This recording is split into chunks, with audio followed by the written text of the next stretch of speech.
Hello नमस्कार जय हिंद। आप सभी का स्वागत है एग्जाम टॉप के इस ऑफिशियल यूट्यूब चैनल पर। तो दोस्तों जैसा कि आप देख पा रहे होंगे मेरे पीछे दिया गया है RO 2023 का ट्रेंडिंग एनालिसिस के आधार पर सिलेबस। जी हाँ दोस्तों, अगर आप समीक्षा अधिकारी एवं सहायक समीक्षा अधिकारी तैयारी कर रहे हैं और आपको सिलेबस के बारे में पता नहीं है तो आज की इस वीडियो को देखने के बाद आपको ऑफिशियल सिलेबस देखने की आवश्यकता नहीं होगी। सारी चीज़ें आज की इस वीडियो में आपको अच्छे तरीके से समझाने की कोशिश करेंगे और आपको ये भी बताएंगे कि किस तरीके से आपको तैयारी करनी इस वीडियो में और कौन कौन से विषय को कितना समय देना है। क्योंकि ट्रेंडिंग एनालिसिस करते हैं कि पिछले 4-5 वर्षों के पेपर के आधार पर हमने ये चीज़ें आज एनालिसिस करके यहाँ पर नोट की हैं और समझाने की कोशिश की है कि आप कम समय में किस तरीके से बेहतरीन तैयारी कर सकते हैं। तो जो साथी पहली बार इस चैनल पर हैं चैनल को सब्सक्राइब कर लें और वीडियो अच्छा लगता है तो वीडियो को शेयर कर दें और कमेंट करके आपको अवश्य बताना है कि वीडियो कैसा लगा। आइए साथियों आज के इस वीडियो को स्टार्ट करते हैं। तो आप यहाँ देख पाएंगे कि हम टॉपर्स की रणनीति भी साझा करेंगे और ये भी देखेंगे कि हमको 140 प्रश्न जो सामान्य अध्ययन के पूछे जाते हैं सामान्य अध्ययन वाले टॉपिक में, तो उसमें से हमको 100+ कैसे लेकर आने हैं। ठीक है, क्योंकि उधर जो हिंदी का पार्ट है 60 नंबर का, उसमें थोड़ा हमको मेहनत कम कर लें तब भी हमारा वहाँ पर उधर काम हो जाए। ठीक है, तो GS की 100+ की रणनीति रखनी है और उधर आपकी 55 के आसपास आपको हिंदी में रणनीति रख के चलना है। ठीक है, तो आइए इस वीडियो को अच्छे से समझेंगे और सिलेबस को बिल्कुल फैक्ट वाइज टॉपिक वाइज विषय वाइज समझने की कोशिश करेंगे। तो आइए इस वीडियो को स्टार्ट करते हैं। यहाँ पर दिया गया देखिए ट्रेंड एनालिसिस, इसका अर्थ यही है कि हमने इसको बहुत अच्छे तरीके से समझाने की आपको कोशिश की जाएगी और ये पूरा हम पिछले 4-5 पेपरों को एनालिसिस करने के आधार पर हमने 2 वर्ष के पेपरों को लिया है जो अभी हाल ही में 2 वर्ष के पेपर हुए हैं। एक 2020 में पेपर हुआ था, 2016 का री एग्जाम हुआ था और एक 2021 का पेपर हुआ। ये दोनों ही समीक्षा अधिकारी के पेपर हैं और इनमें हमने हर विषय को अच्छे तरीके से समझने की कोशिश की है। आइए हम समझते हैं एक एक करके। पहला हमारा देखिए विषय रहेगा वो हमारा करंट अफेयर। एग्जाम में सबसे ज़्यादा जो प्रश्न पूछे जाते हैं वो आपका पहला पार्ट है करंट अफेयर का।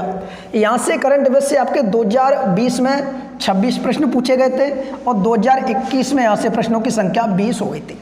अब यहाँ से आप एक चीज़ समझ सकते हैं कि अगर एवरेज निकाला जाए 2020 और 21 का दोनों वर्षों का तो लगभग कह सकते हैं कि 20-22 प्रश्न आपके औसत करंट अफेयर से पूछे गए हैं। ठीक है, तो आने वाला जो आपका 2023 होगा इसमें भी लगभग आपके 20 से 25 प्रश्न करंट अफेयर के पूछे जा सकते हैं। तो पहली चीज़ तो आपको करंट अफेयर को बहुत अच्छे तरीके से पढ़ना है। हर महीने की क्रॉनिकल मंथली वाली जो पतली वाली मैगजीन आती है उसको आप पढ़ते रहें। ठीक है, हालांकि मैंने बुक लिस्ट के ऊपर कई सारे वीडियो बना दिए, आप एक बार प्ले लिस्ट जाएंगे तो देखेंगे वहाँ पर सारी वीडियो आपको मिल जाएंगे बुक लिस्ट वगैरह को कि किस विषय के लिए कौन कौन सी बुक्स आपको पढ़नी है।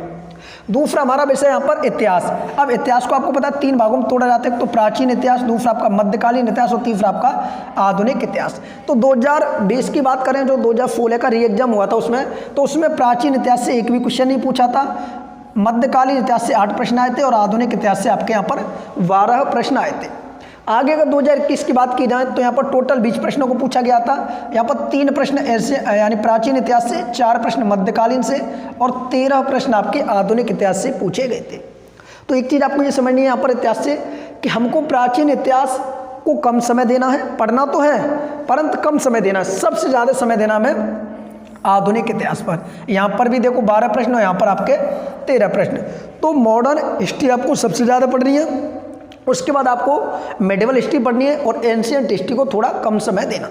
अगर मान लीजिए आप डेली 3 घंटे इतिहास को पढ़ते हैं तो कोशिश कीजिए कि 2 घंटे आप आधुनिक इतिहास को पढ़ें और 1 घंटे आप प्राचीन और मध्यकालीन इतिहास को पढ़ें। ठीक है, हालांकि मैं आगे ये भी बताऊंगा कि प्राचीन इतिहास में जो प्रश्न पूछे जाते हैं, जो 3 प्रश्न पूछे गए हैं और यहाँ पर एक भी प्रश्न नहीं पूछा गया, तो ये 3 प्रश्न कौन कौन से टॉपिक से आगे हम इसी टॉपिक पर वीडियो लेकर आएंगे।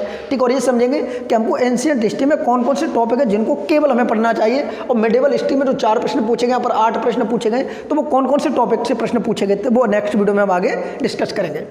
आगे हम समझेंगे अगला जो हमारा विषय है वो आपका ज्योग्राफी। ठीक है, ज्योग्राफी में 2020 में 17 प्रश्न पूछे गए थे और 2021 में आपके लगभग 15 प्रश्न पूछे गए थे। तो आप यहाँ पर एक चीज़ देखेंगे कि इसमें भी भूगोल 2 भागों में होता है, एक भारत भूगोल और दूसरा हमारा विश्व भूगोल। ठीक है, तो जब भारत भूगोल की बात की जाए तो 2020 में यहाँ पर केवल भारत भूगोल से 5 प्रश्नों को देखने को मिले थे आपके और वर्ल्ड ज्योग्राफी से आपके यहाँ पर 12 प्रश्न देखने को मिले थे। ये 2020 की बात हो रही है। अब आते हैं 2021 में, तो भारत भूगोल से यहाँ पर 8 प्रश्न देखने को मिले थे और वर्ल्ड ज्योग्राफी में आपके 7 प्रश्न देखने को मिले थे। तो इससे आपको एक चीज़ ये भी समझ में आ रही है कि ना तो हमको विश्व भूगोल ज़्यादा पढ़ना और ना भारत का भूगोल, दोनों को बराबर पढ़ना है। और हो सके तो वर्ल्ड ज्योग्राफी को थोड़ा और ज़्यादा पढ़ने की कोशिश कीजिए कि देखिए दो यहाँ पर 12 प्रश्न थे, यहाँ पर भी 7 प्रश्न, यानी बराबर का रेशियो रहता है ज्योग्राफी का वर्ल्ड वाले का। तो आप दोनों ज्योग्राफी को साथ में मिलाकर पढ़ें। मैं आगे बताऊंगा कि जो वर्ल्ड ज्योग्राफी से ये 7 प्रश्न है, यहाँ पर 12 प्रश्न आए, तो वो कौन कौन से टॉपिक से आए थे, ठीक है, किस प्रकार के प्रश्न पूछे गए थे, ये सारी चीज़ हम नेक्स्ट वीडियो में डिस्कस करेंगे। आगे हम देखेंगे अगला जो हमारा विषय है वो हमारा उत्तर प्रदेश स्पेशल। जब उत्तर प्रदेश स्पेशल की बात की जाती है तो अभी आप देख रहे हैं कि वर्तमान में यूपीपीसीएस ने भी ऑप्शनल के तौर पर उत्तर प्रदेश सामान्य अध्ययन के 2 पेपर को जोड़ा है। तो इससे एक चीज़ तो हमें यह समझ में आती है कि अब आने वाले समय में आयोग के जितने भी एग्जाम होंगे, चाहे वो पीसीएस का एग्जाम हो, आरओ का एग्जाम हो, या पर अदर और कोई भी एग्जाम हो, वहाँ पर यूपी स्पेशल का महत्व तो थोड़ा बढ़ गया है। इसीलिए आप यहाँ पर भी देखेंगे कि 2020 में आपका जो आरओ का पेपर हुआ था, 16 प्रश्न आपको यूपी स्पेशल से देखने को मिले थे, और 2021 में आपको 18 प्रश्न देखने को मिले थे। तो ये भी समझ सकते हैं कि 2030 में जब भी पेपर होगा तो लगभग 18 से 20 प्रश्न के आसपास, यानी ज़्यादा नहीं तो 18 प्रश्न तो आप देख सकते हैं। 15 प्लस आप औसत मान के चलें कि 15 प्लस आपको यूपी स्पेशल से देखने को मिलेंगे। और ये जो क्राइटेरिया है आपका यूपी पीसीएस में भी इस बार आपको देखने को मिलेगा, क्योंकि जब से यूपी स्पेशल आपका जुड़ा है सामान्य अध्ययन के तौर पर, तो वहाँ पर आप देखेंगे कि यूपी स्पेशल का भी ट्रेंड थोड़ा बढ़ जाएगा। तो आप यूपी स्पेशल को भी अच्छी तरीके से पढ़ें। बुक लिस्ट वगैरह मैं बता चुका हूँ यूपी के लिए कौन कौन सी बुक्स पढ़ने हैं। अगर फिर भी आप लोग चाहते हैं कि एक दोबारा से एक नया वीडियो बनाया जाए बुक लिस्ट को लेकर अच्छा वाला, तो आप कमेंट कीजिए इस वीडियो के कमेंट बॉक्स में, आपको अगला वीडियो उसी टॉपिक पर बना दूंगा, अगर आप लोग कमेंट करते हैं तब, ठीक है। आगे हम बात करेंगे रीजनिंग को लेकर। हालांकि इससे पहले मैंने वीडियो बताया था और बनाकर बताया था कि आपको रीजनिंग किस तरीके से पढ़ना है, कौन कौन सी बुक्स पढ़नी है, कितने प्रश्न आते हैं। तो आज उसको भी ट्रेंड देखते हैं। देखिए 14 प्रश्न आपके किस में पूछे गए थे, 2020 में, और उसके बाद 12 प्रश्न आपके पूछे गए हैं 2021 में। तो एक चीज़ यहाँ पर समझ सकते हैं कि रीजनिंग का भी अच्छा खासा रोल होता है इस एग्जाम में, और अच्छे खासे प्रश्नों की संख्या आपसे देखने को मिल जाएगी। 12 से 14 प्रश्न आपके औसत आते हैं, ठीक है। तो आपको रीजनिंग को भी अच्छी तरीके से पढ़ना है। डेली 1 घंटे इस टॉपिक को भी दीजिए, कम समय में बेहतरीन तैयारी हो जाएगी। कुछ गिने चुने टॉपिक होते हैं रीजनिंग के, उन्हीं को आपको बार बार रिवीजन करना है। थोड़ा आगे बढ़ेंगे तो आगे हम देखेंगे यहाँ पर साइंस यानी विज्ञान। विज्ञान में 3 विषय होते हैं, फिजिक्स, केमिस्ट्री, मैथ, ठीक है, सॉरी फिजिक्स, केमिस्ट्री और बायोलॉजी, ठीक है।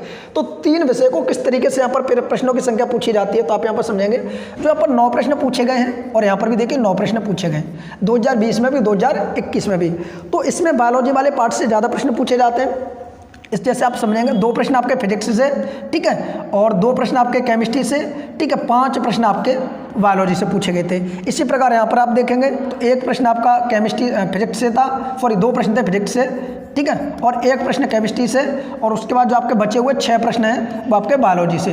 तो आपको इसके लिए विज्ञान जब भी आप पढ़ने बैठें तो उसमें सबसे ज़्यादा आपको 2 चीज़ें देखिए पढ़नी है। एक आप फिजिक्स पर थोड़ा फोकस ज़्यादा करें, और दूसरा आपका बायोलॉजी पर, ठीक है। फिजिक्स और बायोलॉजी को आप ज़्यादा पढ़ेंगे, केमिस्ट्री को थोड़ा कम पढ़ना है। मैं आपको बता दूंगा जो केमिस्ट्री के सवाल आए हैं दोनों एक वर्ष, वो कौन कौन से टॉपिक से आए, बायोलॉजी में आए तो वो कौन कौन से टॉपिक से पूछे गए, और फिजिक्स में जो प्रश्न पूछे गए 1-2 वो कौन कौन से टॉपिक से अक्सर पूछे गए, तो वो नेक्स्ट वीडियो में आके देखेंगे। आगे बात करें पर संविधान की, तो संविधान से भी अच्छे प्रश्न पूछे जाते हैं। 2020 में 8 प्रश्न आए थे, और 2021 में आपके 9 प्रश्न पूछे गए थे। तो संविधान भी आगे देखेंगे, ठीक है। और आगे जो हमारी वीडियो आएंगे वो इन जो 12-13 जो विषय हैं, जहाँ पर आप देखेंगे लगभग 12-13 जो विषय दिए गए हैं, इन पर हम विषयवार वीडियो बनाएंगे कि हिस्ट्री में आपको कौन कौन से टॉपिक पढ़ने हैं, आधुनिक में कौन से पढ़ने हैं, मॉडर्न में, सॉरी मेडिवल में कौन से पढ़ने हैं, एंशिएंट में कौन से पढ़ने हैं, वर्ल्ड ज्योग्राफी में जो 7-8 प्रश्न पूछे जाते हैं वो कौन कौन से टॉपिक से पूछे जाते हैं, वर्ल्ड ज्योग्राफी में कौन कौन से टॉपिक से, पॉलिटी की अगर बात की जाए तो जो 8 से 9 प्रश्न पूछे जा रहे हैं वो कौन कौन से टॉपिक से प्रश्न पूछे जा रहे हैं, इन सारे टॉपिकों को लेकर आगे हम वीडियो बनाने वाले। तो आप कंटिन्यू वीडियो को देखिए डेली, ठीक है। और हो सके तो चैनल को सब्सक्राइब कीजिए, थोड़ा सपोर्ट कीजिए, जिससे कि आप सभी के साथ इस प्रकार की वीडियो शेयर की जाती रहे, और आप लोग एक सही रणनीति के माध्यम से अपनी तैयारी को कंटिन्यू कर सकें। आगे बात करेंगे इकोनॉमिक्स की यानी अर्थव्यवस्था की। तो यहाँ पर भी जो क्वेश्चनों का लेवल है वो अच्छा खासा रहता है। देखिए 8 प्रश्न आपके 2020 में पूछे गए थे, और 7 प्रश्न आपके लगभग 2021 में पूछे गए थे, ठीक है। अब ये देखेंगे ये जो 7-8 प्रश्न पूछे जाते हैं इकोनॉमिक्स के, कौन कौन से टॉपिक से आते हैं, पंचवचनों से कितना आता है, बजट से कितना आता है, ठीक है, आर्थिक समीक्षा से कितना आता है, उसके बाद आपकी मुद्रास्फीति से कितना आता है, बैंकिंग से कितना आता है, ठीक है, गरीबी उन्मूलन से कितने कौन कौन से प्रश्न आते हैं। तो वो सारी चीज़ें अगली वीडियो में हम देख लेंगे। आगे देखें पर्यावरण से, तो पर्यावरण से भी अच्छे खासे प्रश्न देखने को मिलते हैं। 7 प्रश्न आपके यहाँ पर आए थे, और 8 प्रश्न आपके 2021 में आए थे, 9 प्रश्न, ठीक है। तो यहाँ पर भी जो एवरेज प्रश्न आते हैं पर्यावरण से वो आप देखेंगे 7 से 8 प्रश्न आपके एवरेज हो जाते हैं, 7-8 प्रश्न आपके इकोनॉमिक्स के हो जाते हैं, 8-9 प्रश्न आपके पॉलिटी के हो जाते हैं। आगे हमारी कृषि है, कृषि से भी अच्छे खासे प्रश्न आप देख रहे हैं। 5 प्रश्न आपके 2020 में और 8 प्रश्न आपके 2021 में आए थे। तो कृषि के लिए एक बेस्ट बुक है आपकी, पर्यावरण की बुक आती है कृषि एवं प्रौद्योगिकी की, आप बुक ले सकते हैं, बहुत ही कम पैसों में बुक आपको मिल जाएगी, ठीक है। तो आप उस बुक को ले लीजिए। और ये जो 5 से 6 प्रश्न आपके जो कृषि वाले आपको देखने को मिल रहे हैं, पर्यावरण की भी वही बुक काम कर जाएगी, ठीक है। कौन सी? परीक्षावाणी की, और यहाँ पर भी कृषि के लिए भी परीक्षावाणी। तो इन दोनों टॉपिकों के लिए आप परीक्षावाणी की बुक ले लेना, ठीक है। जो आपके प्रश्न देखे जा रहे हैं 7, 5 वाले, ये दोनों आपके उन बुक से कवर हो जाएंगे। आगे देखिए जनगणना के लिए, तो हालांकि पहले जनगणना से प्रश्न बहुत ज़्यादा पूछे जाते थे, अब धीरे धीरे कम होते जा रहे हैं। तो हो सकता है कि आपके 2023 में 3 से 4 प्रश्न आपको देखने को मिल जाए, क्योंकि आप पिछले रिकॉर्ड देखेंगे तो यहाँ पर 3 प्रश्न पूछे गए थे, 2021 में 5 प्रश्न पूछे गए थे, ठीक है। न्यू जनगणना हुई नहीं है, तो तब तक आप पुरानी वाली जनगणना से प्रश्नों को अटेम्प्ट करेंगे, ठीक है। आगे हम यहाँ पर देखेंगे विविध से, तो विविध की अगर बात की जाए तो यहाँ पर विविध से आपके देखिए 2020 में 7 प्रश्न थे और 8 प्रश्न आपके 2021 में पूछे गए थे। इसमें आप क्या देखेंगे? डांस वगैरह हुए, लोक नृत्य वगैरह हुए, ठीक है। उसके बाद आपके लोकगीत वगैरह हुए लोकल, ठीक है। उसके बाद शास्त्रीय नृत्य वगैरह हुए, इस प्रकार के कुछ पुरस्कार वगैरह हुए, ठीक है। कुछ दिवस वगैरह हुए, तो वो सारी चीज़ आपकी यहाँ पर आ जाती है, ठीक है। आगे हम ये भी देखेंगे कि जो 7-8 प्रश्न आपके विविध से पूछे जाते हैं, वो पिछले पेपरों में कौन कौन से टॉपिक से पूछे गए हैं। तो ये सारी चीज़ें हम आगे अपने वीडियो में डिस्कस करेंगे। तो एक ये हमने छोटा सा एनालिसिस किया है ROE 2023 को टारगेट लेते हुए। अगर आपको इसमें कोई भी प्रॉब्लम आती है, किसी प्रकार का कोई डाउट है, तो कमेंट करके अवश्य बताएं इस वीडियो के, ठीक है। और अगली वीडियो किस टॉपिक पर होनी चाहिए वो भी आप बताएं, कि इन्हीं का विषयवार डिस्कस किया जाए, कि कोई एक नई बुक लिस्ट आपको बताई जाए, ठीक है। उन दोनों टॉपिकों पर आप लोग कमेंट करके अवश्य बताएं, ठीक है। अब आपको तैयारी इसी आधार पर करनी है कि हमारे जो एग्जाम में प्रश्न पूछे जा रहे हैं, वो एंशिएंट को कितना समय देना है, मेडिवल को कितना देना है, मॉडर्न को कितना देना है, इसी प्रकार इंडियन ज्योग्राफी, वर्ल्ड ज्योग्राफी, दोनों को आप देख सकते हैं यहाँ पर ट्रेंड, ठीक है। हो सके तो आप इसको नोट कर लेने कॉपी पेन लेकर, और अपने जो मेन टेबल हो यहाँ पर जहाँ पर आप स्टडी करते हो वहाँ पर आप लगा लेना, जिससे कि आपको उन्हीं विषयों को उतना समय दे सकें जैसा कि आप यहाँ पर देख सकते हैं, ठीक है। तो ये सारी चीज़ आप नोट कर लेना अगर चाहो तो, ठीक है। बहुत इंपॉर्टेंट चीज़ है, क्योंकि लगभग मैंने 3 से 4 घंटे इनको देखने के बाद ये वीडियो आपको सामने लेकर मैं आया हूँ, ठीक है। तो ये बहुत मेहनत के आधार पर ये बनाई गई, तो आप लोग इसको थोड़ा स्क्रीनशॉट लेना चाहिए, स्क्रीनशॉट ले लीजिए, अन्यथा आप इसको नोट डाउन करके कॉपी पर नोट कर लीजिए, जो आपके आगे काम में आएगी, ठीक है। तो आज की इस वीडियो को इतना रखते हैं, मिलते इसी प्रकार की नेक्स्ट वीडियो में, तब तक के लिए जय हिंद, जय भारत।